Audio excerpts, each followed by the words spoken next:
Hoy comenzamos Romanos capítulo 10.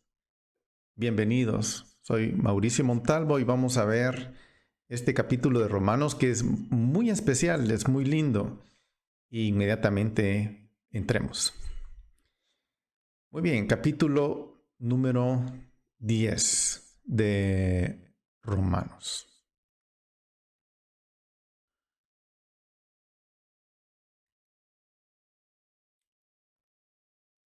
Este capítulo es muy especial porque se enfoca en la salvación de sus hermanos, judíos y gentiles, pero desde el punto de vista individual.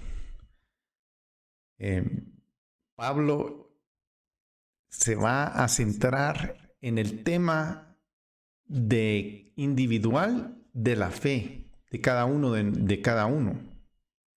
Y yo quiero que le pongamos un poco de atención a ese aspecto, porque va a ir saliendo a medida que vayamos avanzando.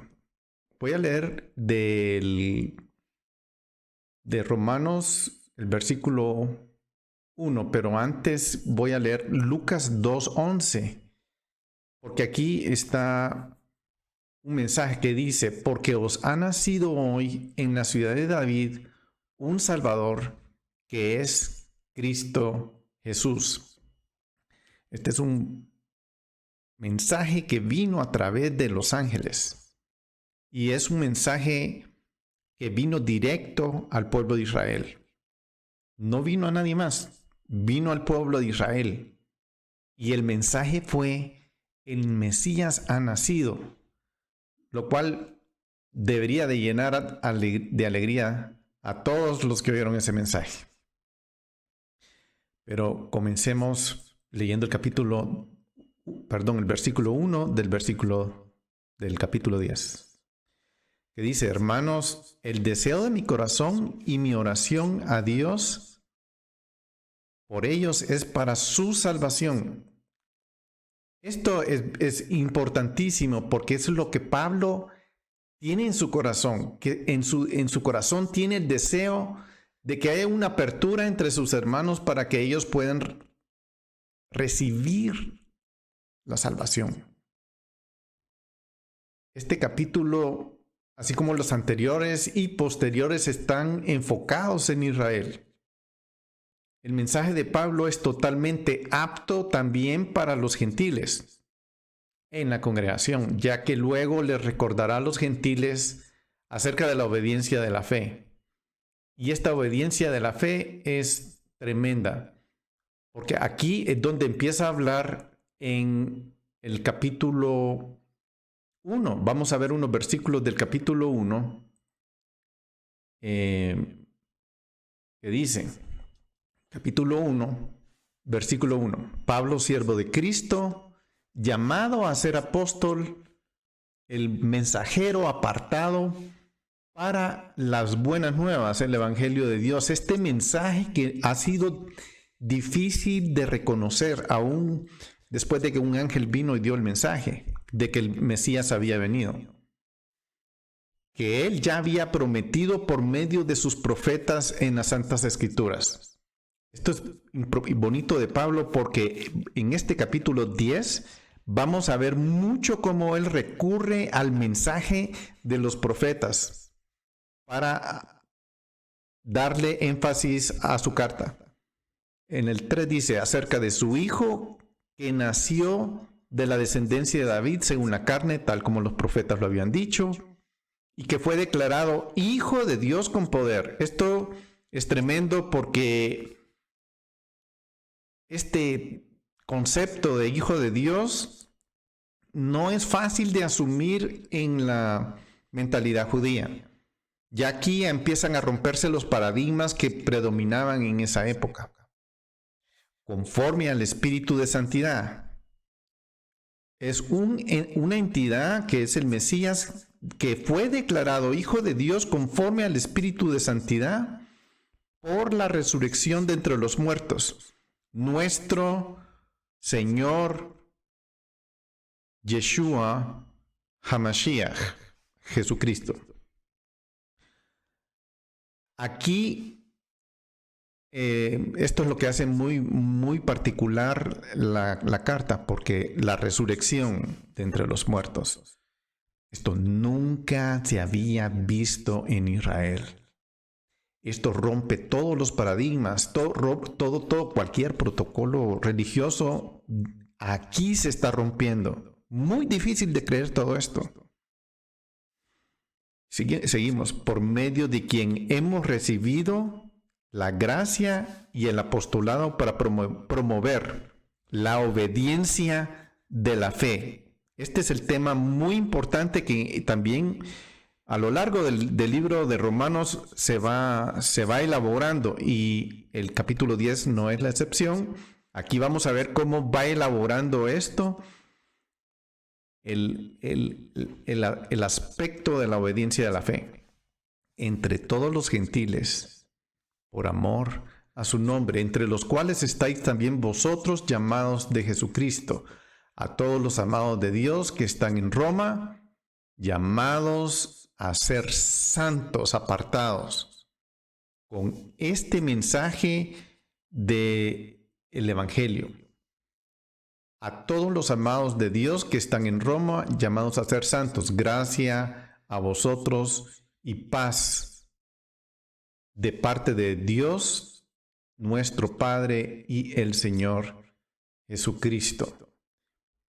Esta escritura es muy importante. Aquí Pablo está dando prioridad a los judíos que no creen en el Mesías. En el capítulo 11, va a aclarar Pablo más el ministerio, lo que se conocería como el ministerio de los gentiles. Pero aquí se va a referir mucho a sus hermanos, a los judíos particularmente, incluyendo a los hermanos en la fe. Ya van a ver cuál es ese vínculo que hace hermanos a los hermanos, ¿verdad? Ese lo vamos a ver, que es la obediencia a la fe. Entonces aquí Pablo está hablando con este Israel incrédulo que no ha logrado recibir el mensaje del Mesías, el mensaje este nuevo mensaje de resurrección que apenas está penetrando, particularmente a los hermanos romanos judíos que viven en Roma. Entonces, y Pablo dice, mi oración por ellos es para salvación. Eso es lo que él quiere que sus hermanos alcancen esa salvación. A la vista de Pablo, la nación se encuentra muy vulnerable a la ira de Dios y a sus juicios. Esto Pablo lo llegó a entender. Si nosotros no abrazamos a nuestro Mesías, estamos expuestos a entrar bajo la ira de Dios y bajo sus juicios. Sin embargo, Pablo creía que la salvación era posible, de hecho, inevitable según la voluntad y la misericordia de Dios y el cumplimiento de sus promesas. De esa misma manera, Pablo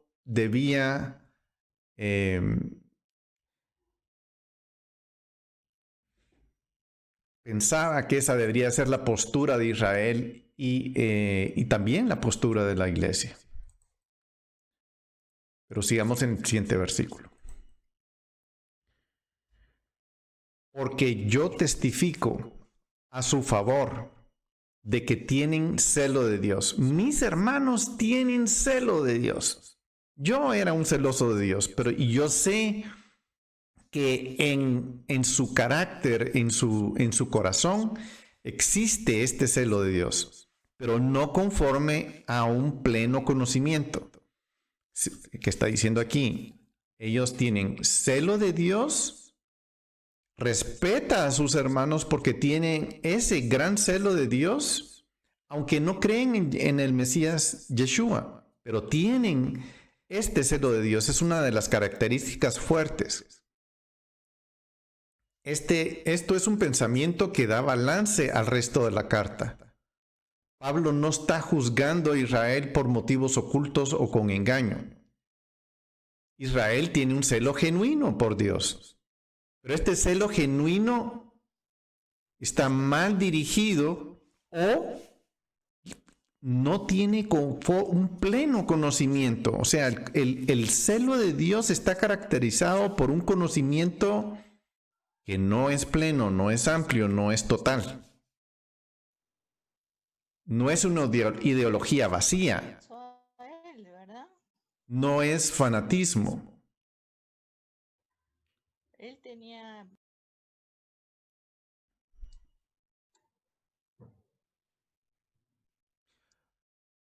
Perdón.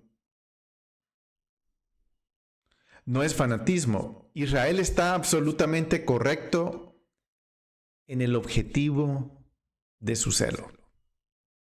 De hecho, el judaísmo ortodoxo avergüenza mucho al cristianismo, pone en duda la seriedad de su celo, como por el hecho de que su celo no es realmente un celo por Dios. La dificultad, por supuesto, es que el celo no es conforme al conocimiento, y eso es ahí donde comienza a quedarse corto ese celo. Ahí empieza a quedarse corto. Y este es cabalmente el tema que él va a ir tratando. Aunque su celo es genuino y tiene el objetivo correcto, o sea, tienen a Dios como la entidad por la cual ellos son celosos, hay un defecto fatal. El celo de Israel es deficiente en un área de conocimiento. Esto no debe interpretarse en el sentido de que Israel no está completamente o está completamente equivocado por falta de conocimiento, porque realmente ellos conocen a Dios, pero hay un aspecto del entendimiento y de conocimiento que tal vez falta en ellos, que tiene que ver con revelación. Tiene que ver con que el Espíritu viene a revelar las Escrituras, a darles un entendimiento sobre esa base que ya tienen.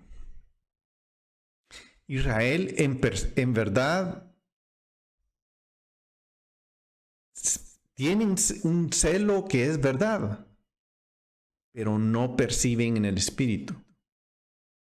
En verdad oyen, pero no entienden. Eso me recuerda mucho a Yeshua.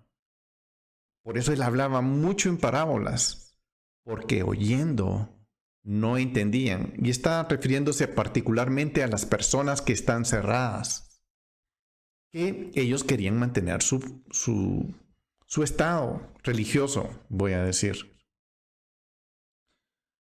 En Marcos 4, del 9 al 12, voy a leer. Y él decía, el que tiene oídos para oír, que oiga. Cuando se quedó solo, sus seguidores junto con los 12 le preguntaban sobre las parábolas. Y les decían, a vosotros se os ha dado el misterio del reino de Dios, pero los que están afuera reciben todo en parábolas, para que viendo vean, pero no reciban, y oyendo oigan, pero no entiendan, no sea que se conviertan y sean perdonados. Esto es bien interesante. Sigamos leyendo en el siguiente versículo. O algo. Dice, pues, perdón, se me fue la imagen.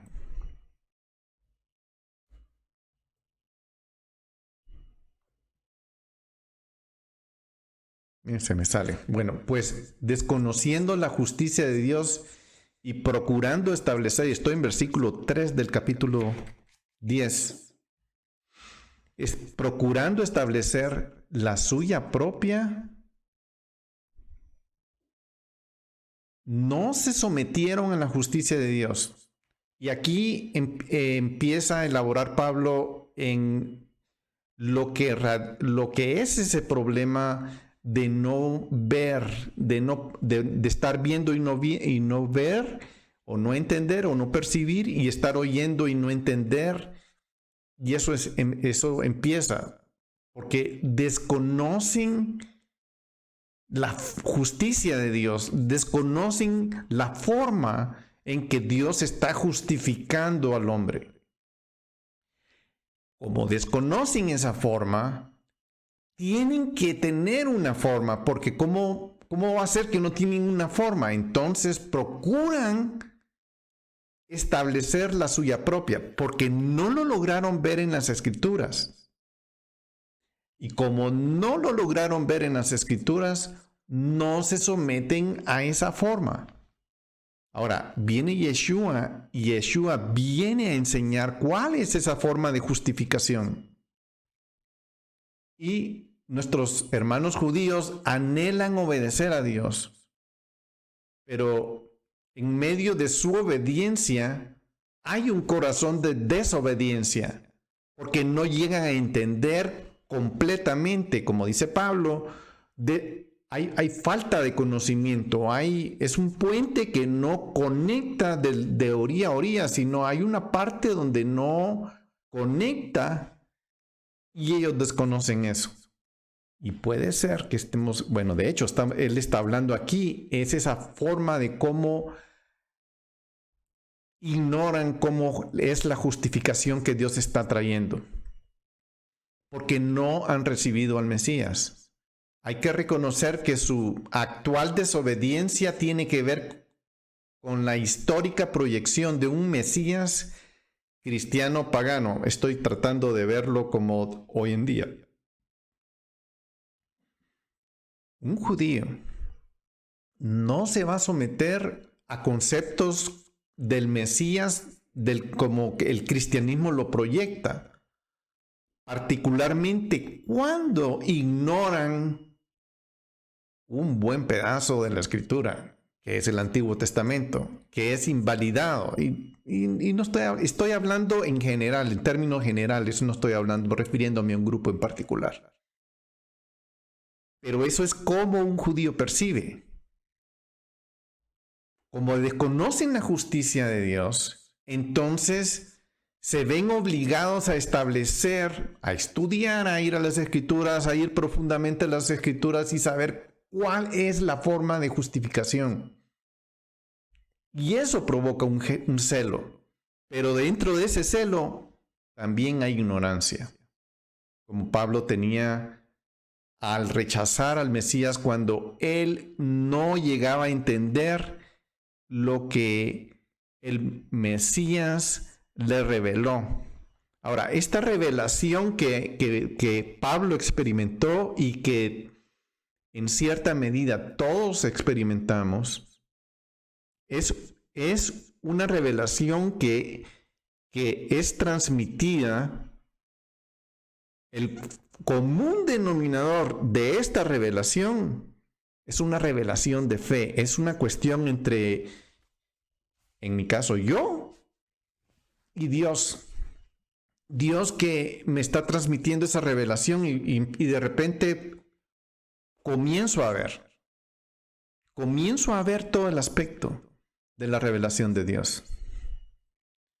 Entonces, de este versículo al 10, veremos cómo Pablo va explicando rasgos de este celo de ignorancia descritos en el versículo 2.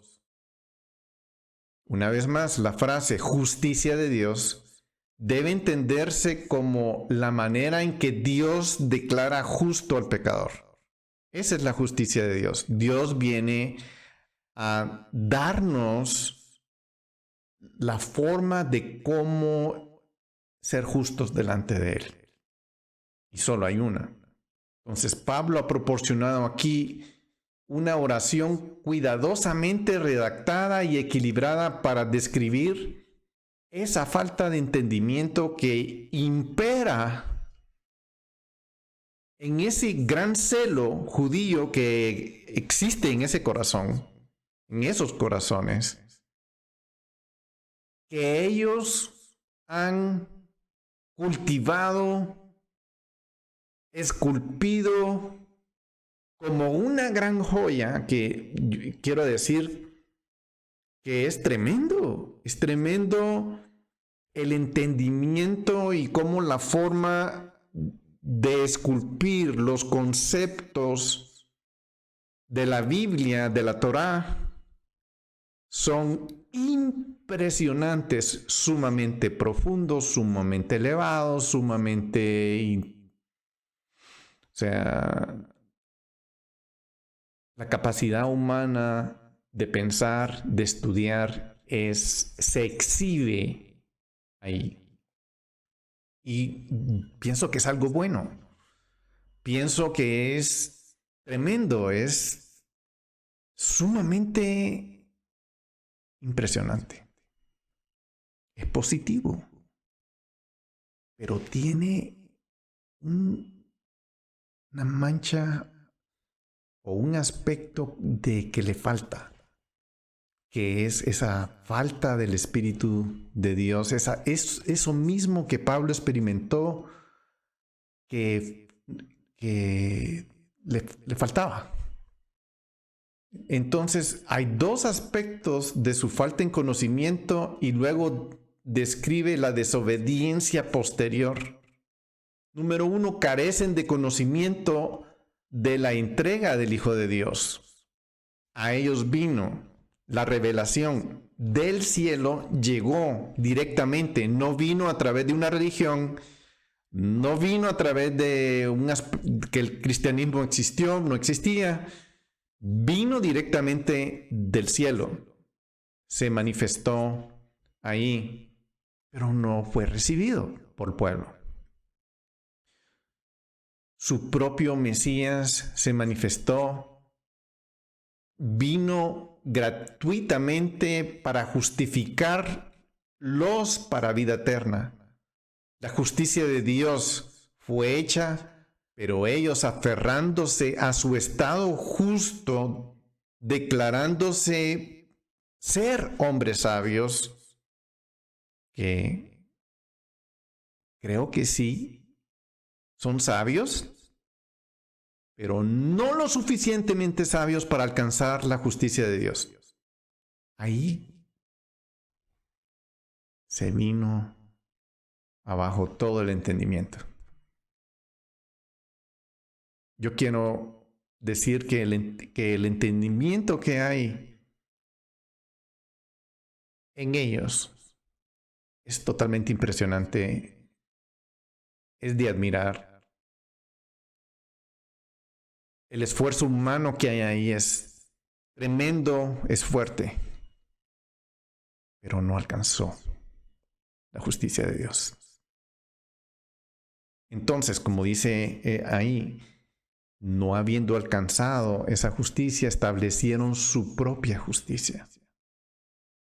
Y eso tuvo que ser esculpido. Y es un arte, lo que pasó ahí fue un arte. Pero Dios no nos justifica por eso. Y número 2, ese es uno que carecen de conocimiento pleno, como dijo Pablo al principio, y la falta de voluntad de someterse a la revelación de la justicia y a la misericordia de Dios, rechazando ese regalo inmerecido que Dios dio. Es el regalo más grande que Dios ha ofrecido al hombre. Una vez fue rechazado. Mientras Israel crea su propia identidad nacional, ha heredado la justicia de Dios alimentada a través del cumplimiento voluntario de la Torá.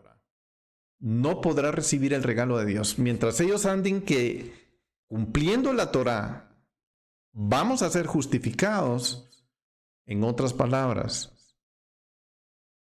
por mi propio esfuerzo, por mi propio medio, por mi propia decisión de cumplir, seré justificado. Pero ese no es la forma en que el Mesías vino a justificar. Y eso es lo que está hablando Pablo. Cabe señalar que ese punto de vista sostenido por la nación no fue extraído de la Tanaj, ni le fue dado a los profetas a quienes Dios envió. Por lo tanto, el hecho de que Israel no viera al Mesías como la encarnación de la gracia de Dios no se debió a una deficiencia de revelación sobre el Mesías, ni al resultado de una religión desprovista de la verdad.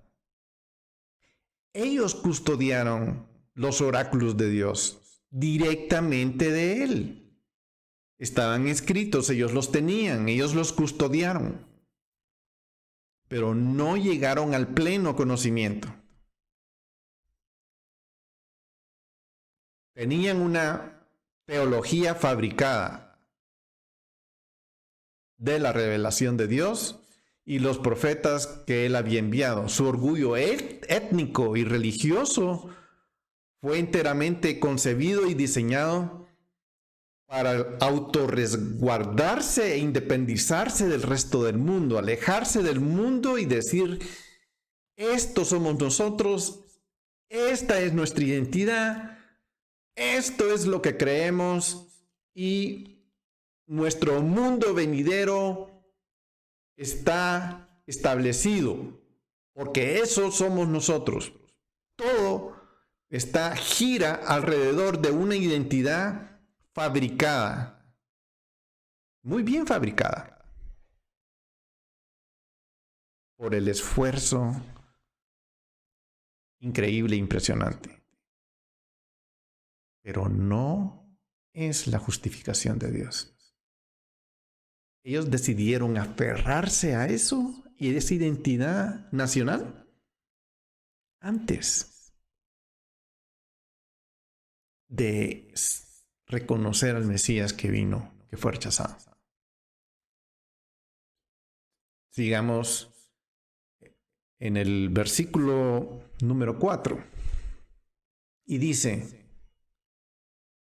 porque Cristo, el Mesías, es el fin de la ley para justicia a todo aquel que cree. Aquí comienza Pablo diciendo, ¿por qué? Eso quiere decir, porque está conectando lo que acabamos de leer, los versículos anteriores, al Mesías. Cristo, el Mesías, es el propósito de la ley, es el fin. No es el fin, no viene a darle fin a la ley, sino es el propósito de la ley. Es la razón por que la ley o la Torá vino a describir al Mesías, porque la Torá apunta al Mesías para que el hombre encuentre la justicia a todo el que cree. A todo el que cree que en Cristo, en el Mesías. Están ignorando la revelación que Dios declara, por la que Dios declara justo a una persona a través del Mesías. Eso se hace a un lado y lo que se pone en fin es toda esta teología esculpida a través de los siglos, a través de todas estas personas sabias que han venido esculpiendo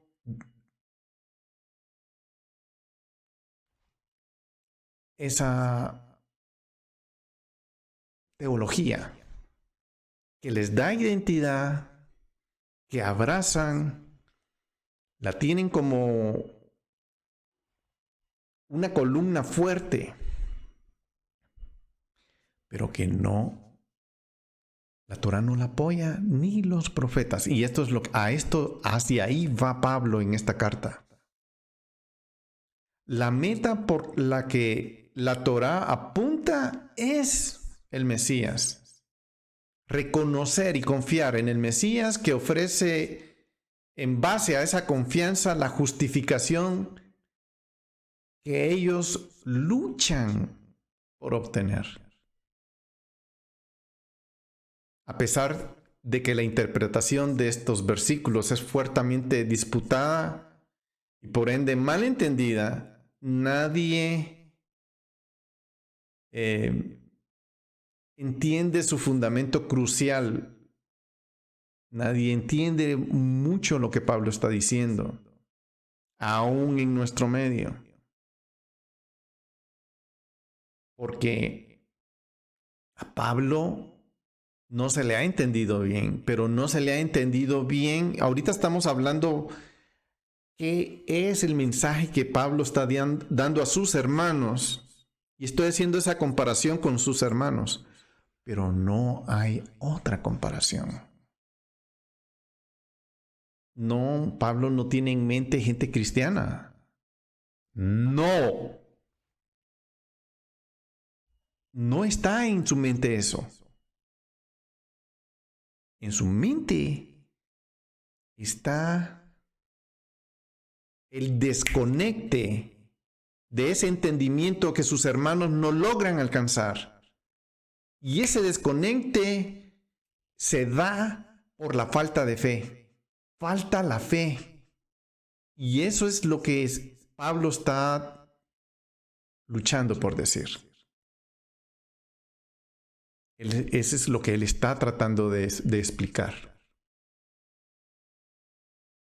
Existe esa controversia menor sobre si la Torá, nomos, ley, la ley, en este versículo se refiere a la Tanaj, o al Antiguo Testamento, o a la idea de norma o ley en general. La mayoría de los padres de la iglesia primitiva toman la palabra para referirse como Tanaj, como la Torá. Esto es el uso común de la palabra griega nomos en las escrituras apostólicas.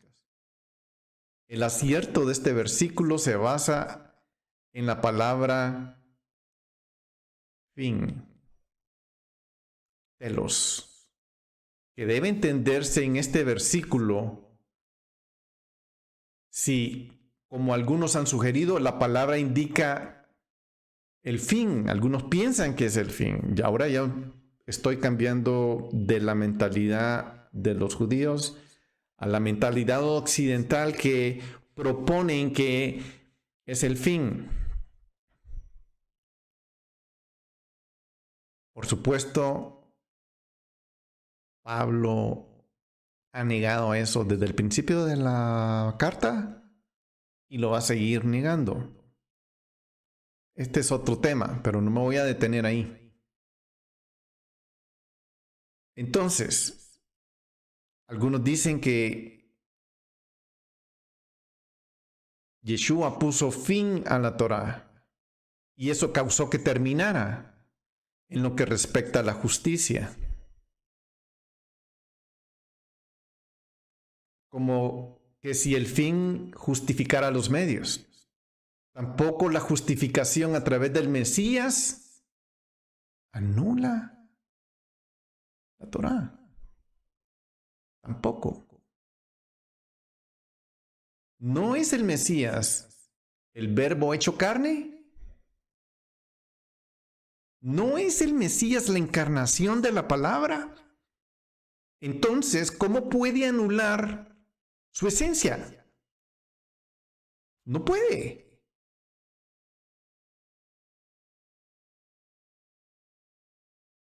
La Torá establece las normas de justificación y nosotros no estamos justificados si esas normas no están vigentes. Somos justificados por fe, gracias a la Torá. Y eso es lo que Pablo va a explicar. Aquí la palabra fin quiere decir objetivo, el propósito.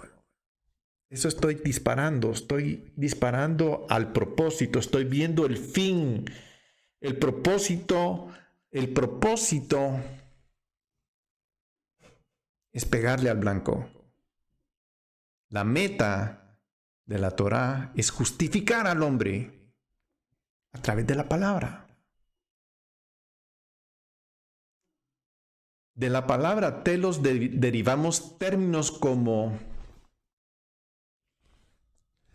telescopio, teléfono, que son dispositivos que tienen que ver con distancia para ir hasta el final. Eso es importante entender. La Torá tiene esa connotación de cubrir todo el espacio humano, voy a decir, nuestra historia.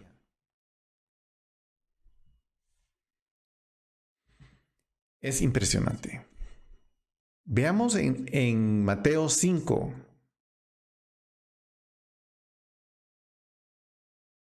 Vamos a ver aquí. Mateo 5. Versículo 17. Y dice,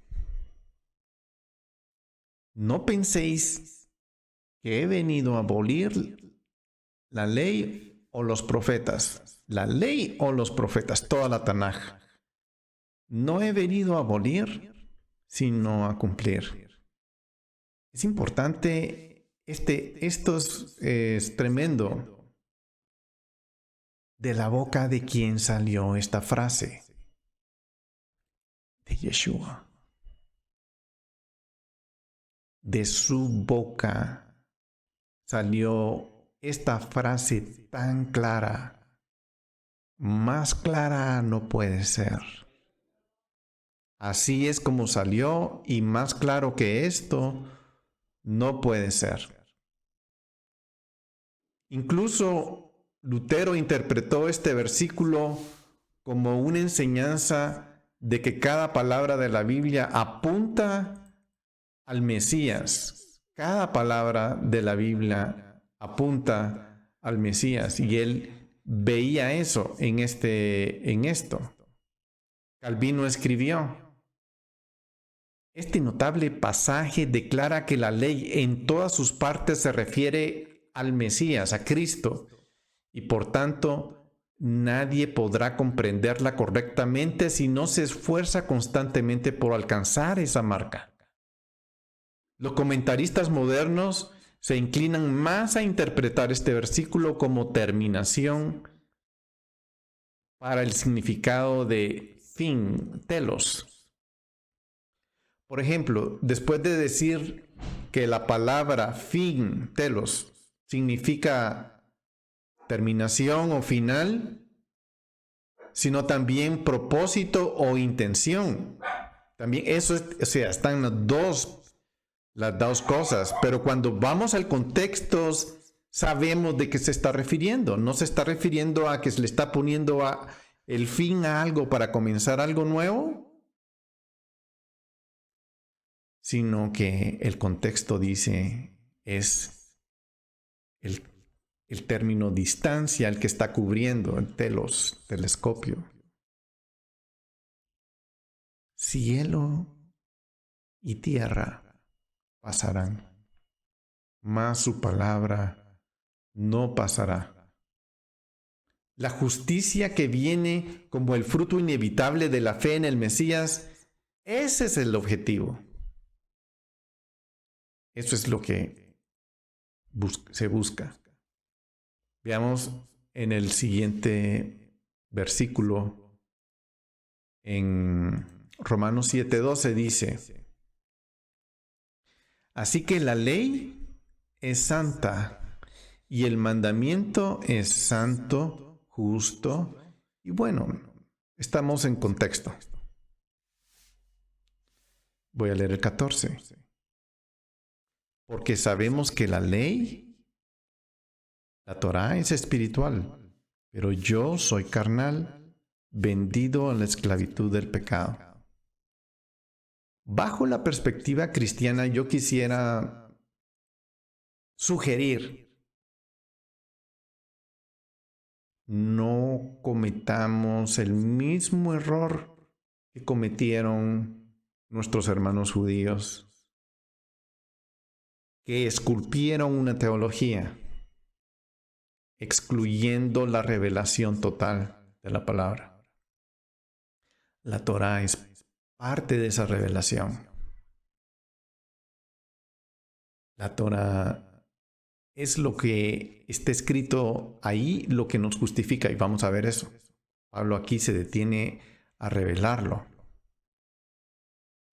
Los justos requisitos de la Torá se están cumpliendo en nuestras vidas actualmente, a medida que nosotros caminamos en el Espíritu.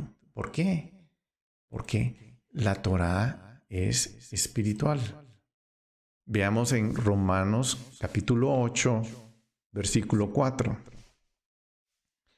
Para que el requisito de la Torá se cumpliera en nosotros, que no andamos según la carne, haciendo nuestras esculpidas teologías, sino conforme al Espíritu. La Torá, en otras palabras, no es anulada, sino es establecida, porque se está cumpliendo en nosotros. El hecho de que nosotros estamos siendo justificados quiere decir que la Torá se está cumpliendo en nosotros. Se está cumpliendo. Toda la creación la ha hecho el Padre para el Hijo. La Torá precede la creación. También fue hecha por el Hijo y para el Hijo. Es más, el pleno sentido de realización de la Torá no se puede aplicar sin Él.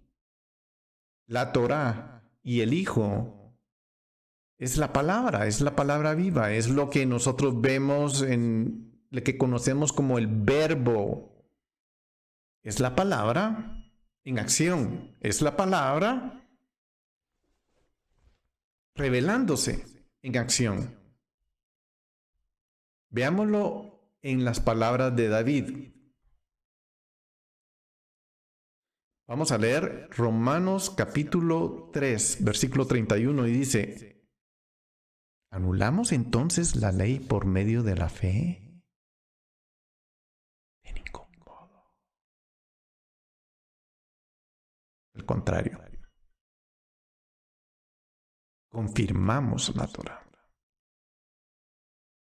Tenemos que ir viendo el contexto total de la palabra.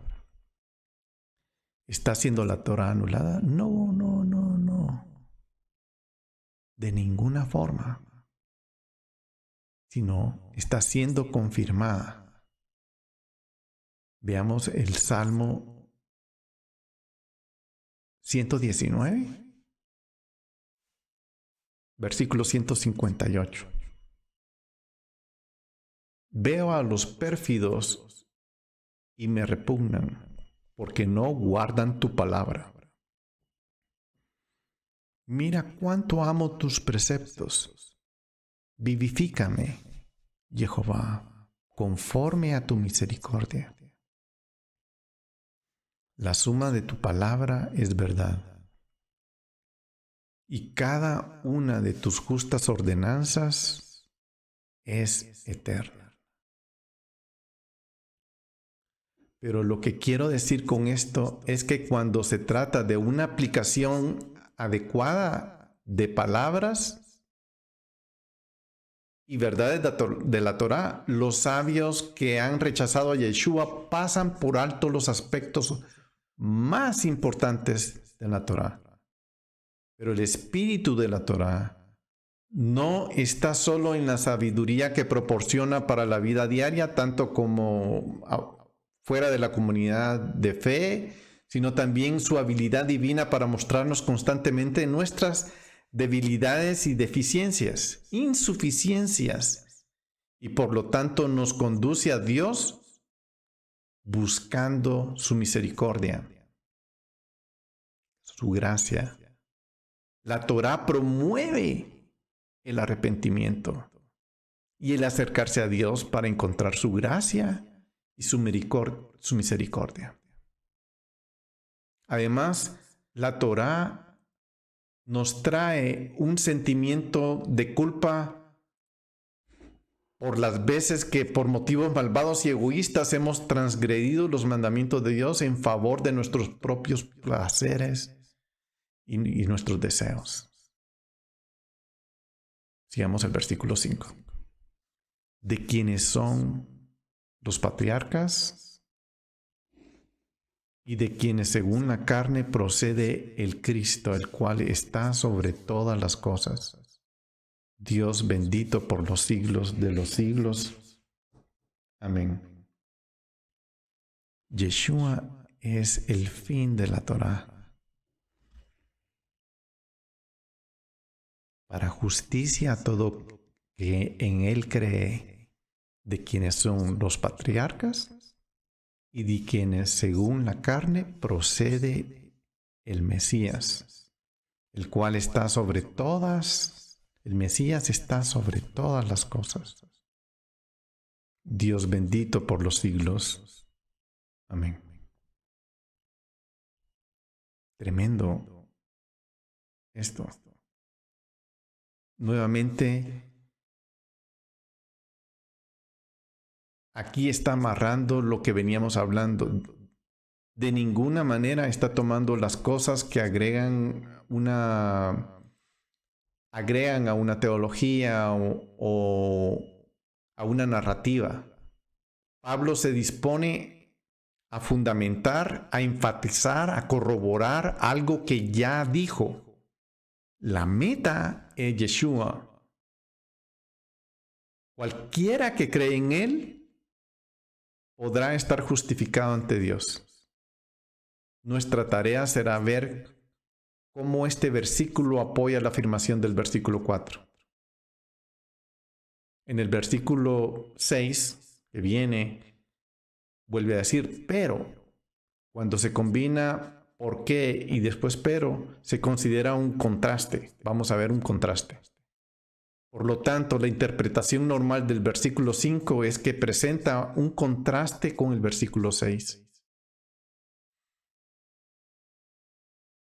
Que el verso 5 declara a los judíos como los custodios de la Torá, dejando al hombre en búsqueda de una búsqueda desesperada por esa justicia que la Torá está hablando,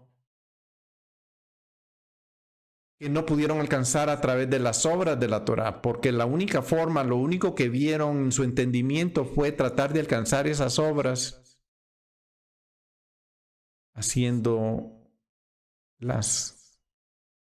esforzándose ellos mismos, justificándose ellos mismos, en contraste a que la justificación es por la fe.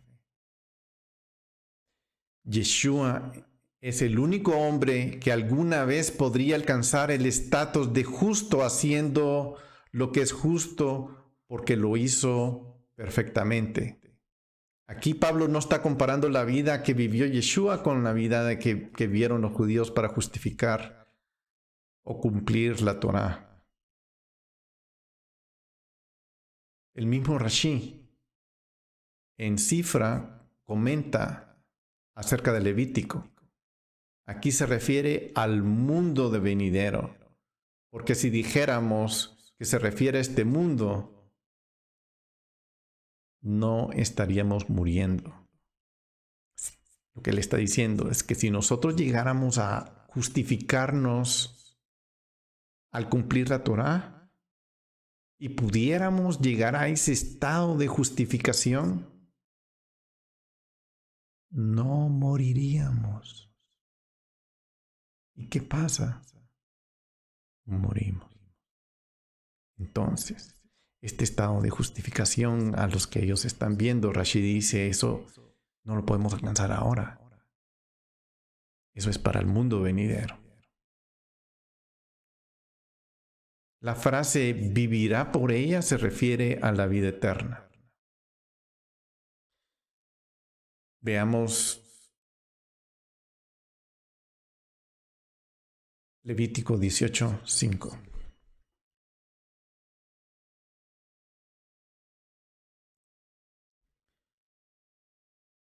Mis estatutos y mis decretos guardarás y los cumplirás. El hombre que lo hace seguramente vivirá de acuerdo con ellos. Yo soy tu Dios. Esta es una traducción del texto masorético. En la Septuaginta dice, y guardarás todos mis estatutos y mis decretos y los cumplirás. El hombre que las hace vivirá por ellas. Yo soy Jehová tu Dios. Y Pablo dice, porque Moisés escribe que el hombre que practica la justicia que es de la Torá, vivirá por ella. El contexto de Levítico 18 es exhortar a Israel a no seguir los caminos de las naciones paganas en la tierra que van a poseer. En ese contexto se está dando esta escritura.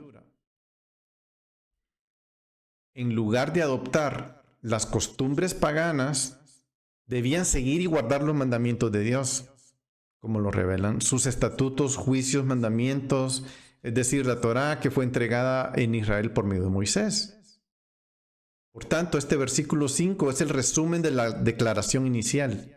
Lo que sigue el versículo 5 entonces son las exhortaciones relacionadas con esta área específica de las relaciones sexuales, lo que está permitido y lo que no está permitido. Estoy hablando de Levítico 18. Las relaciones prohibidas se conocen como abominación ante los ojos de Dios.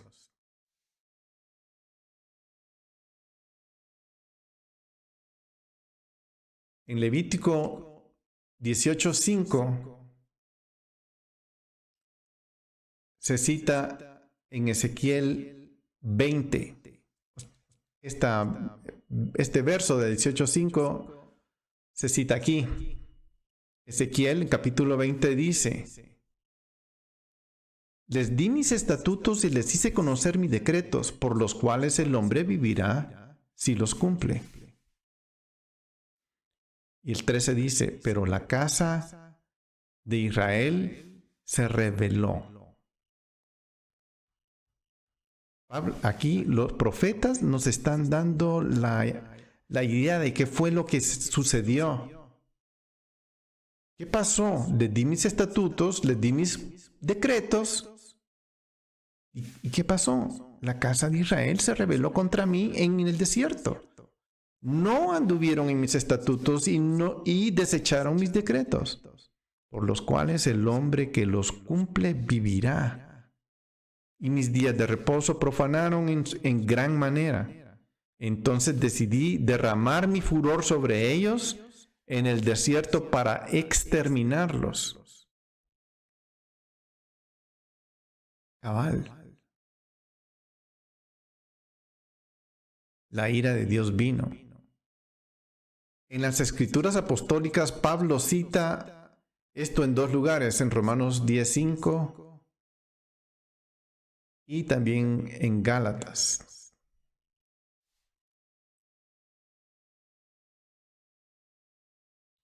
Veamos que dice en el versículo 21. Pero los hijos se rebelaron contra mí.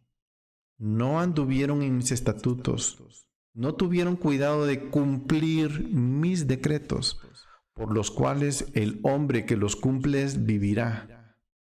Y profanaron mis días de reposo.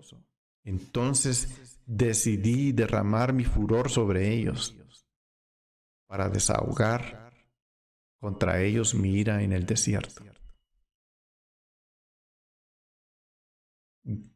Es tremendo. Gálatas 3:12 dice: sin embargo, la ley no es de fe. Al contrario, el que las hace vivirá por ellos.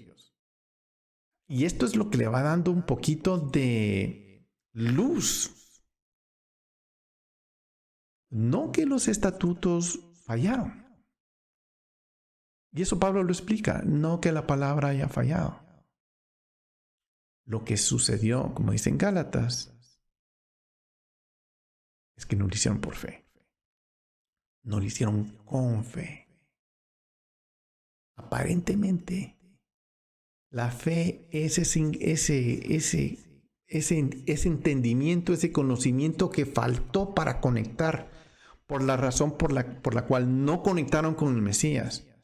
Porque no lo vieron por fe, lo vieron porque yo puedo, yo cumplo. Yo soy santo porque yo hago esto, yo hago lo otro, yo hago aquí, yo hago allá y me esfuerzo mucho, lo cual es honorable, totalmente moral, 100% ético, en el sentido de que buscan hacer el bien, pero no para justificarse delante de Dios. Y en ambos casos se cita de manera vaga para ajustarse a la necesidad de este mensaje.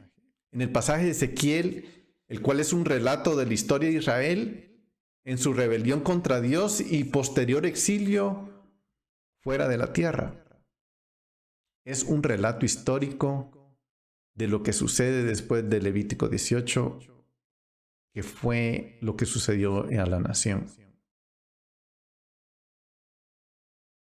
El uso de Levíticos 18:5 en Romanos 10 y en Gálatas 3 ha sido notoriamente interpretado por los evangélicos modernos como una prueba de que la ley fue dada para mostrarle a Israel que no podía guardarla y como tal podía llevar al Mesías. De hecho, cuando se cita el texto de Levítico en Gálatas 3:10, parece que se pone como lo opuesto a la fe. Gálatas 3:10 dice, porque todos los que son de las obras de la ley están bajo maldición, pues escrito está, maldito todo el que no permanece en todas las cosas escritas en el libro de la ley para hacerlas. Sin embargo, la ley no es de fe, al contrario, el que practica la ley vivirá por ella, porque la practica con ese ingrediente que le faltaba, que es la fe. La fe no la podemos medir, no la podemos encajonar, no la podemos meter en una cajita, no la podemos describir, no puedo decir cuánto tengo de eso yo. Cada quien tiene una medida distinta, de acuerdo a la revelación personal que tiene con Dios por fe, porque ese es el medio por el cual se comunica. Es eso lo que es necesario. No anular aquello, sino hacer eso y vivir por eso, por la revelación que yo tengo de Dios por ella.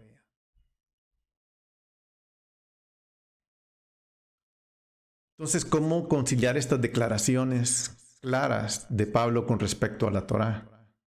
En Romanos 3, Pablo hace una pregunta directa y da una respuesta clara.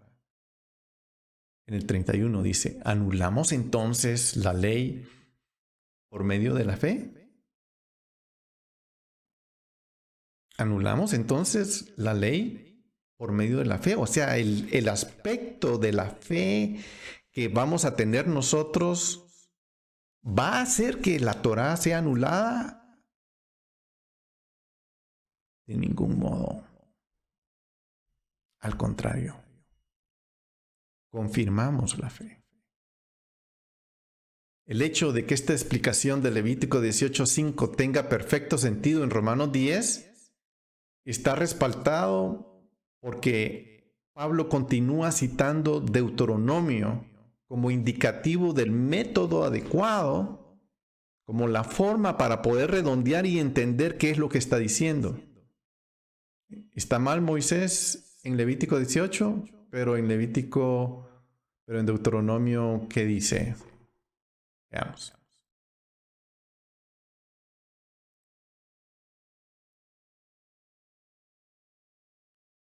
Deuteronomio 17. Perdón, 8, 17. No sea que digas en tu corazón: mi poder y la fuerza de mi mano han producido esta riqueza. Veamos qué dice Deuteronomio 9:14. 9:4, perdón. No digas en tu corazón: cuando Jehová tu Dios los haya echado delante de ti, por mi justicia Jehová me ha hecho entrar para poseer la tierra. No digas esto. No es por mi justicia. No es porque yo puedo. No es porque yo soy bueno. No es porque yo atiendo, cumplo o llego. O luzco haciendo algo bueno. Sino que es a causa de la maldad de que estas naciones, que Jehová las expulsa de delante de ti. ¿Por qué está introduciendo Dios a Israel? Porque ellos son buenos y tienen un corazón muy bonito y porque le obedecen. No. Es porque la nación que vive en la tierra ya llegó al colmo. No digas en tu corazón. No pienses que es por ti. No digas en tu corazón: mi poder y mi fuerza, mi ánimo, las cosas que hago me han introducido, me han dado. No es, en pocas palabras, no es por mi fuerza. No es por mi fuerza. Veamos qué dice Deuteronomio capítulo 30, versículo 12. No está en el cielo para que digas: ¿quién subirá por nosotros al cielo para traérnoslo y hacerlo oír a fin de que lo guardemos? Ni está más allá del mar para que digas: ¿quién cruzará el mar por nosotros para traérnoslo y para hacérnoslo oír a fin de que lo guardemos? Pues la palabra, el verbo, el Mesías, está muy cerca de ti. Es el espíritu de la palabra, el espíritu de la Torah. Está tan cerca de ti, en tu boca y en tu corazón, para que los guardes.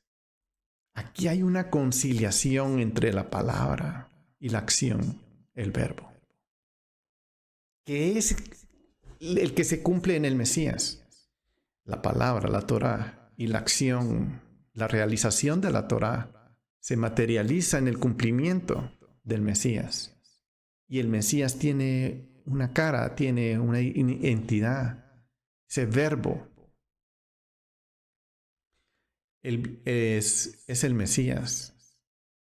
No está tan lejos, no está tan arriba y no está tan abajo. Moisés mismo en Levítico y Deuteronomio está dando estas comparaciones, pero Pablo refiere la justicia de Levítico a la ley de Deuteronomio, a la fe, se junta. Entonces, hay dos tipos de justicia, hay dos tipos de vivir. ¿Hay dos formas de ser justificado? No. Ambos versículos, el 5, el 6 y el 7, su objetivo final es mostrar al Mesías y lo que podemos obtener de lo que Él viene a hacer. Él es el que nos da testimonio. El que practica la justicia que es de la Torá, vivirá por ella. Pero esa justicia es de fe. Así que no digas en tu corazón: ¿quién subirá al cielo? Esto es para hacer bajar a Cristo, al Mesías? ¿O quién descenderá al abismo? Esto es para subir a Cristo entre los muertos. El Mesías es el que da testimonio del hecho de que el principio interno fue el punto focal de ambos pasajes. Es la fe la que une los dos.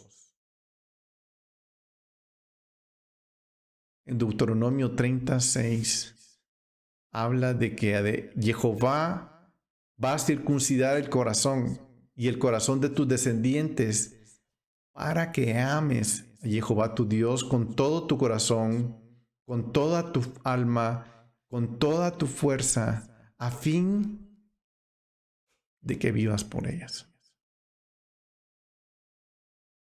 Y eso es lo que debe pasar.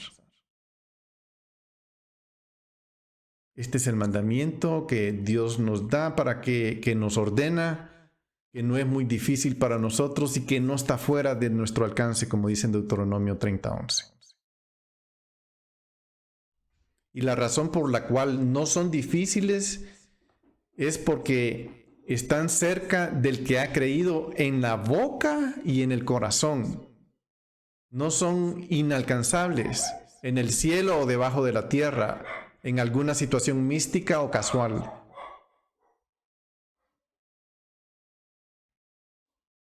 El contexto inmediato de Gálatas 3:12 que dice, sin embargo, la ley no es de fe, al contrario, el que las hace vivirá por ellas. Es claro, este concepto es claro. Pablo está conciliando la Torá con acción. El Mesías está poniendo en obra eso. El que las hace vivirá por ellas. Eso es lo que Él vino a hacer. Y Él vino a hacerlo para que nosotros lo hagamos, no para que no lo hagamos. Él nos da, nos justifica, nos da por fe, somos justificados. Veamos en el versículo 6.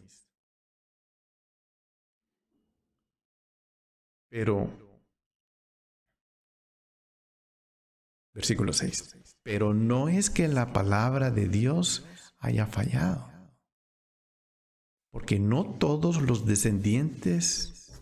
este no es... Este es del versículo anterior.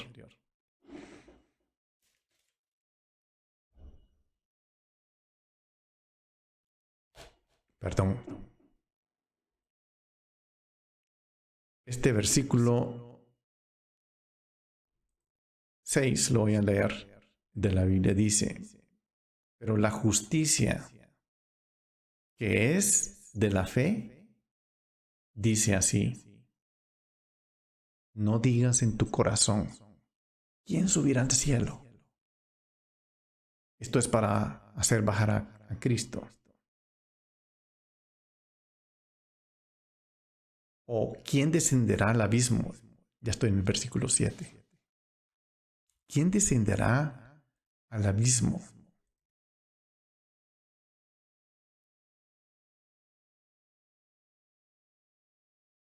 Esto es para subir a Cristo de entre los muertos.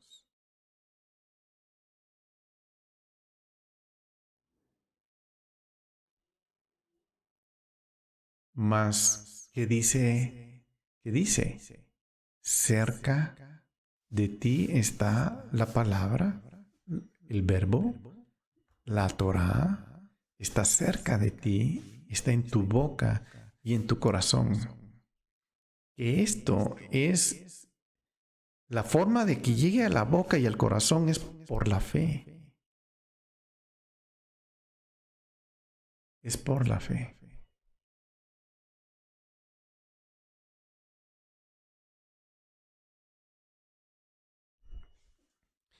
Es decir, la palabra de fe que predicamos.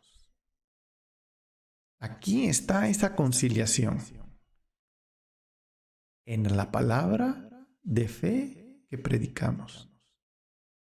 Aquí está el eslabón perdido con nuestros hermanos judíos y con otros montones de hermanos. Porque tampoco nos salvamos de esto. Es por fe. Es porque ese elemento de fe, esa medida de fe que ya hay en nosotros,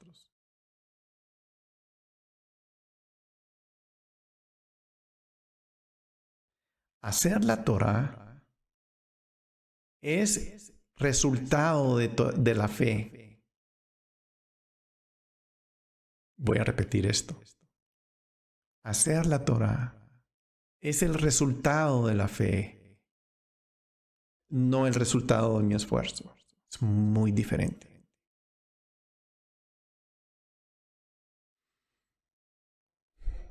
Y la fe no la invalida, sino el que la tiene vive por la Torah. Esto es lo que está enseñando.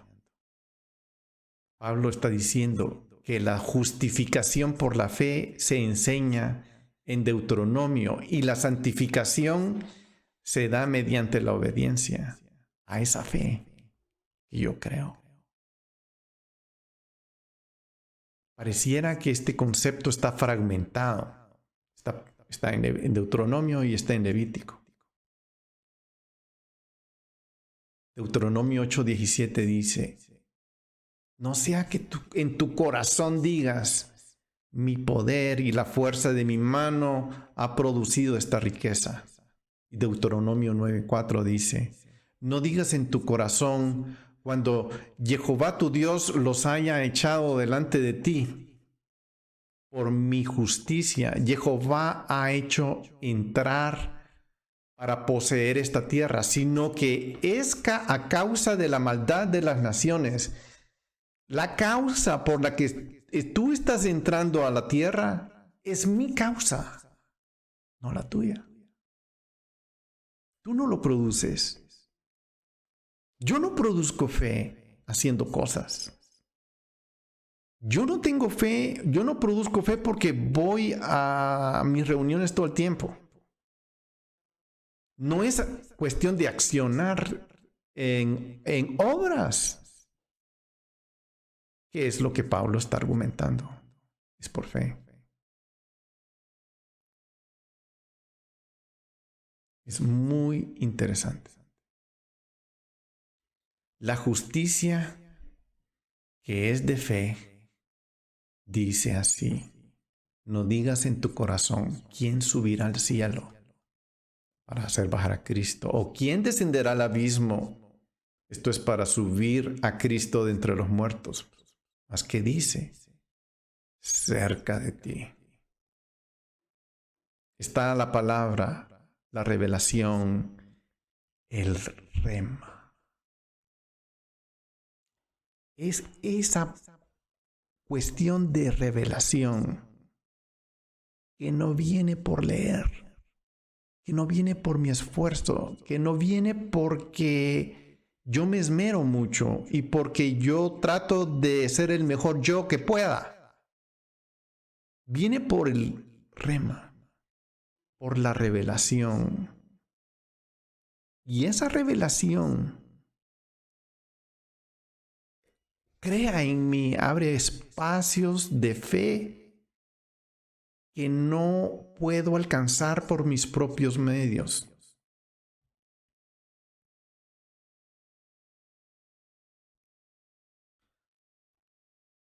Muy interesante. Cualquiera puede caer en eso. No son los judíos. Nada más. También los cristianos. Aquí no estamos hablando ni de judíos ni de cristianos. Pablo se está centrando en: ¿tienes fe o no? Y no es en una religión, porque la religión no va a traer ese eslabón perdido, esa revelación que tanto necesitamos, que la Torah está apuntando para que nosotros lleguemos a él. Está cerca de nosotros y de nuestro corazón. Veamos el versículo 9.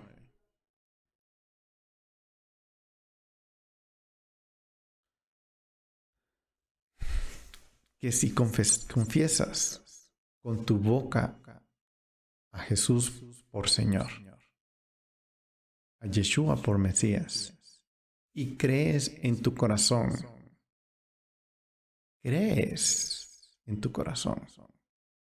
que Dios le resucitó de entre los muertos, serás salvo.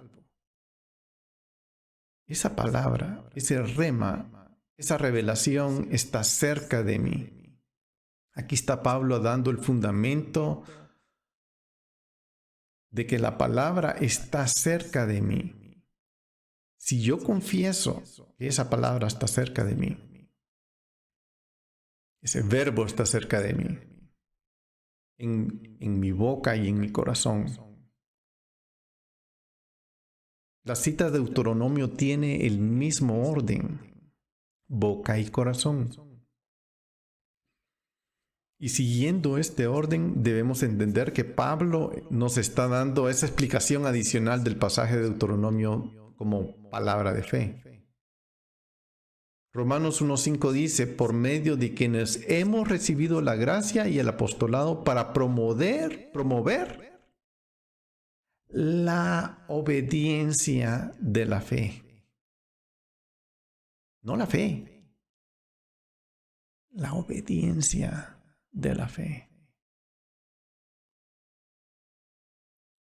La fe es ese rema revelado que obedecemos.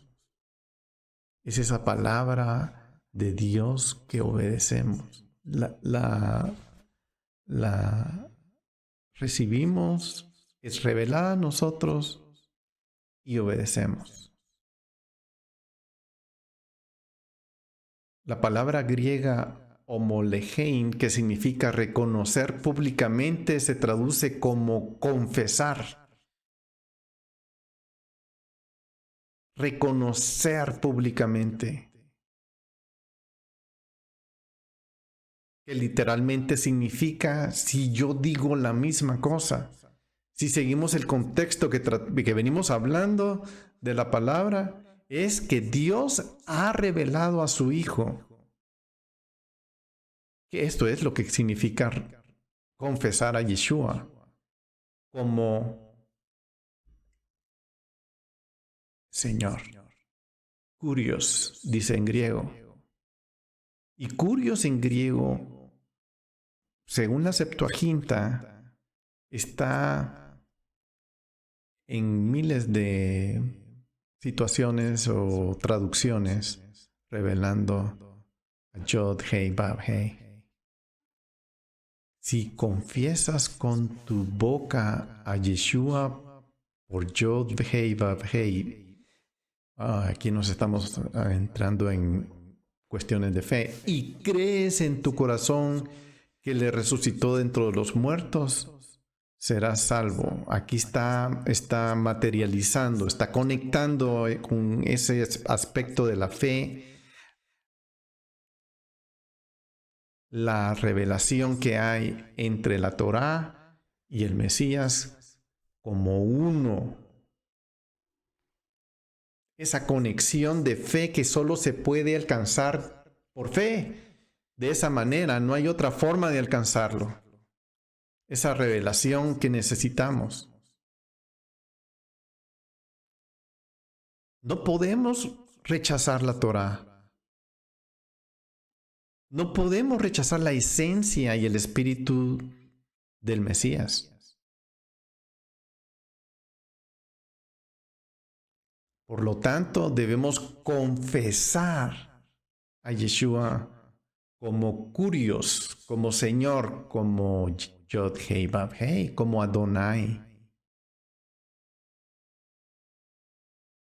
Eso es lo que la Tanaj, la Torá, ha estado usando la palabra Kurios para referirse a la entidad mayor. Yod Hei Vav Hei.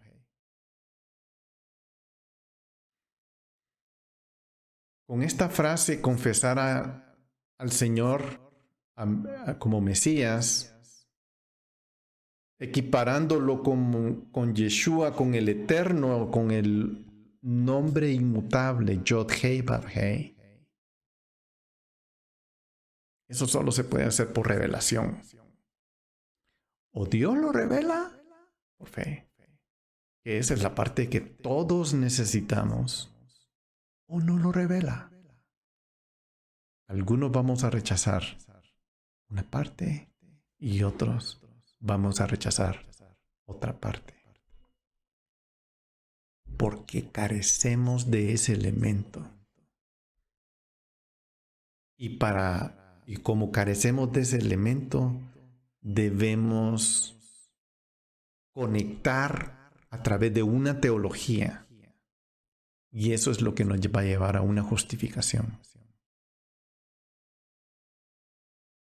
Ese es el error de los judíos. Ese es el error de cualquier hombre. No de religiosos. El error de los religiosos es ese precisamente. Porque no llegan a conectar ese aspecto tan importante por fe. Curios, Señor. Yod-Heh-Vav-Heh se usa unas 6,000 veces en la Torah, en la Tanaj. Entonces, los que leen la Septuaginta, que sabemos quiénes son, los judíos que leían en el idioma hebreo la Torah, saben que curios, como Pablo lo está describiendo aquí, Yeshua es curios. En Filipenses 2:10, 11 dice, para que el nombre de Yeshua se doble toda rodilla de los que están en el cielo y en la tierra y debajo de la tierra, y toda lengua confiese que Yeshua es curios, para la gloria de Dios Padre.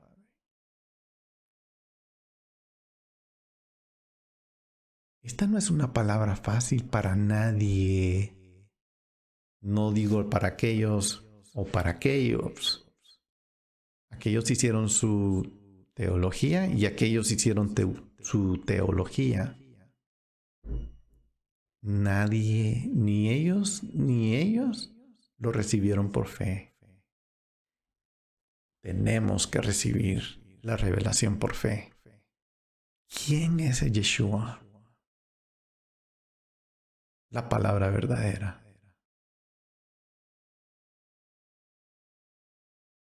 En ese aspecto, Pablo no tuvo ningún problema en dirigir oraciones a Yeshua sabiendo quién es Él.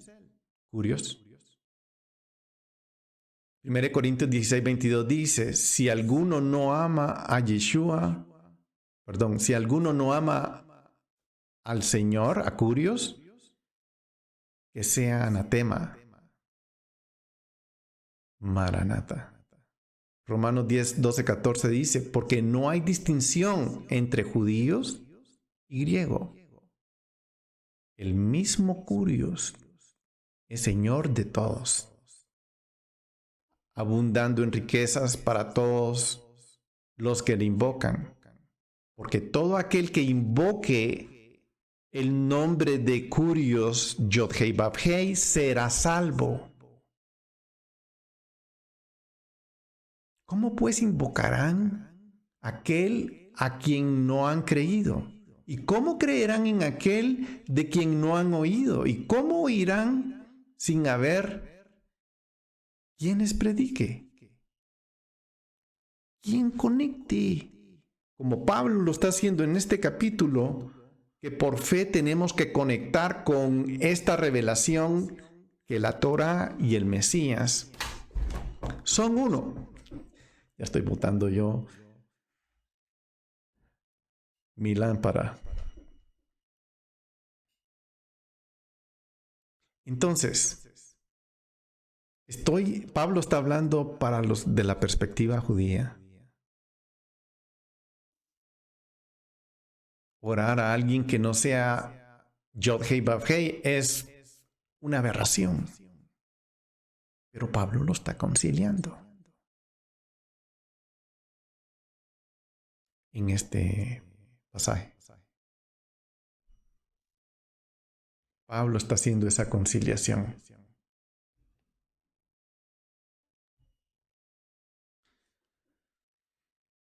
Pensé que iba a ir más rápido. Pensé que iba a ser todo el capítulo de una vez, pero parece que no. Voy a seguir adelantando un poquito antes de terminar. Pablo parece ir y venir entre el Padre y Yeshua como uno, con la misma esencia, sin variación, sin distinción. No para aquellos de una forma y para aquellos de otra.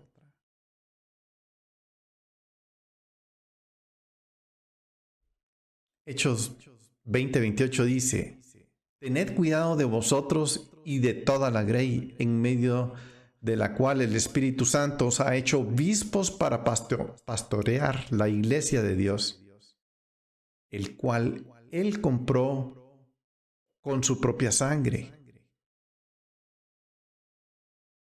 8:35 y 36 dice, Romanos: ¿quién nos separará del amor del Mesías? ¿Tribulación o angustia, persecución o hambre, o desnudez, o peligro o espada? Tal como está escrito: por causa tuya somos puestos a muerte todo el día. Somos considerados como ovejas para el matadero.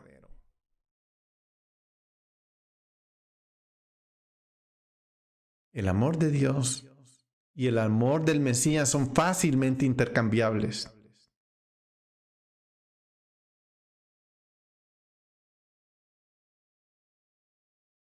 Yeshua finalmente se centra en el asunto de la resurrección y es elemento decisivo y crucial de la historia del Mesías, el que para Pablo es la creencia distintiva. Realmente solo lo podemos creer por fe. La resurrección de Yeshua afirma que Él es Yod Hei Vav Hei.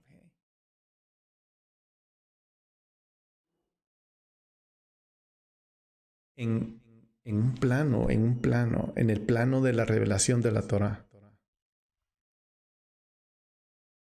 Romanos 1:4 dice que fue declarado Hijo de Dios con poder, conforme al Espíritu de Santidad por la resurrección de los muertos. Pablo no ve la resurrección como la resucitación de un cadáver, solo para vivir y morir de nuevo, sino como el momento decisivo de la historia en el que rompe el dominio tiránico de la muerte que se ejercía sobre la creación. Por eso Rashi, en el principio mencioné que este concepto era un concepto el concepto de la justificación, era un concepto del mundo venidero, del mundo mesiánico, porque no era posible. Pero Yeshua lo hizo posible. Si por fe ellos lo vieran, lo van a entender. Y de hecho lo han entendido. Muchos ya lo han entendido. Los de aquel grupo. Los del otro grupo tienen que pasar por el mismo proceso. No pueden rechazar la palabra, el verbo. No lo pueden rechazar. El rema, la revelación, que es lo que concilia a ambos pueblos. Y por eso tenemos que creer en el concepto. Confesar y creer desde una perspectiva hebrea es aceptar algo como verdadero y vivir en consecuencia de eso que creo. El corazón es la sede del intelecto. Creer en el corazón de uno significa reconocer la verdad de lo que es un hecho histórico, como lo es la resurrección del Mesías. Filipenses 3:10 dice, y conocerle a Él, el poder de su resurrección y la participación de sus padecimientos, llegando a ser como Él en su muerte.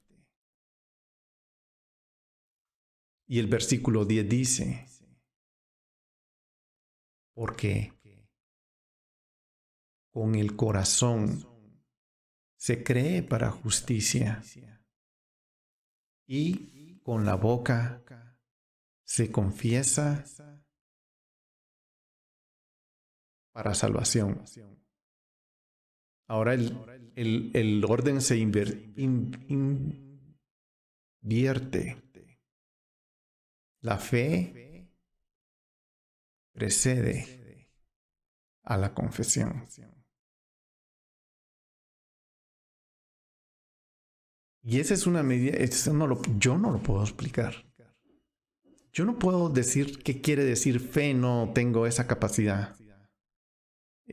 Básicamente es el Espíritu mismo el que nos puede dar la profundidad, la altura, la anchura de lo que es ese aspecto de fe. Que es una revelación, como todo lo que viene de Dios. Lo que recibimos de su mano es una revelación que no puede venir de alguien que está hablando. Yo no puedo, ni yo ni nadie puede transmitir eso. Es una experiencia individual, cada quien. Como Pablo lo está explicando en este capítulo, sus hermanos judíos tienen que tener una experiencia individual para recibir esa revelación. Y no solo sus hermanos judíos, sino también sus hermanos gentiles.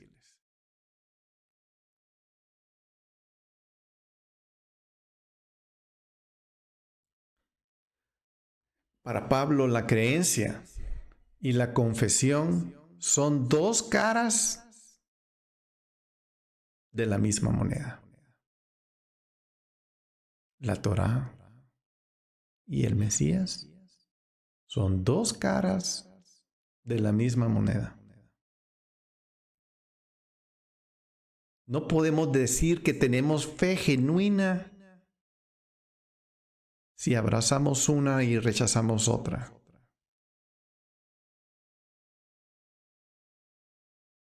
Y con esto terminamos hoy y seguimos la otra semana para terminar el capítulo 10 de Romanos. Bendiciones.